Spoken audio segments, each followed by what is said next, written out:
Okay, so this is just a quick video on how to put grill badges on your S550 Mustang. I've got a 5-litre Mustang and I've recently bought this Howling Coyote GT 5.0 badge. Obviously got the 5-litre Coyote Mustang engine and thought it looked good with against the blue at the front of the grille. There's a few videos on how to do this. I'm in Australia and there seems to be a little bit of a difference with the bracketry. But first things first, you've got to pop off this plastic cover. That's done by lifting up these 8 clips around and take that bit off. So basically with a screwdriver, just go underneath, pop it out and just pull it out and remove it. So once I've done all that, I'll come back to you. Okay, so once you've removed that plastic panel that goes across the top here, the only real way to secure the badge to the front would be via this opening here.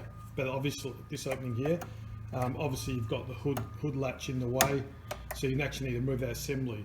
One thing that's different, which I've noticed on some of the videos on YouTube, is that we've got this an Australian vehicle or an export Mustang, and there seems to be this extra protective bracket that's in front of it. It's a metal piece and it's quite heavy that goes right across underneath there and there. So I'll have a look at that and see, and I'll come back to you as to how best to get this off. I think the only way to get it off is undo the lock nut and those nut there and on that side, loosen up this bracket and maybe tie a bit of string or rope out and lower it into the actual into the bumper below, and just keep it out the way, and after reassembly, reverse process and pull it up with the cord and secure it back on. You can't pull it out through this gap here. There's definitely not enough room to do that. So I'll show you what I mean shortly.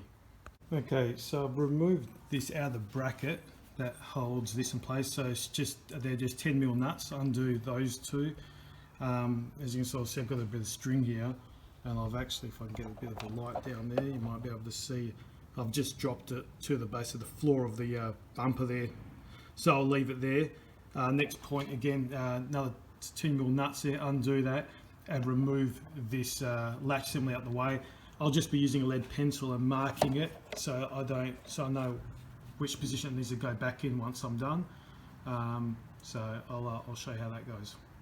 Okay, so I've actually undone the whole latch assembly. I've marked it up. It might be a bit hard to see, but you can sort of see the outline of where the latch assembly needs to go. So it lines back up when I have to do the bonnet.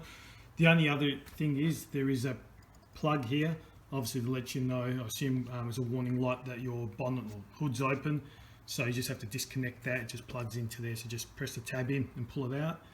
And now that gives me enough of an opening here to get my hand underneath to secure the badge.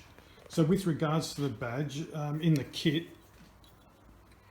it comes with these long threaded bolts, double-sided tape for the badge itself, and backing tape as well. So I wasn't really keen on using the nuts here to secure it. Also it comes with these plates that will need to be attached on the back end, like so. So that's what locks it in position. But I was really concerned about using just those nuts alone because I thought they'll unwind and come off. So what I've used them, so I've screwed them right down to the base. So now the threads on the screws themselves are now fixed in spot, and I'm actually going to use nylock.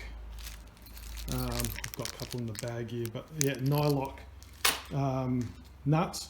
That'd be the best solution for it. At least I know it's not going to come undone, and I can confidently drive around with it and won't have that concern there. So by the way, the thread pitch on these is it's an M5, so so it's a 5mm nut. You need M5. These are available through most hardware stores. If you're in Australia, I think Bunnings sell these sorts of things. So you need an M5 nylock, and they're only like a couple of bucks for about 10 of them or something like that, so pretty cheap.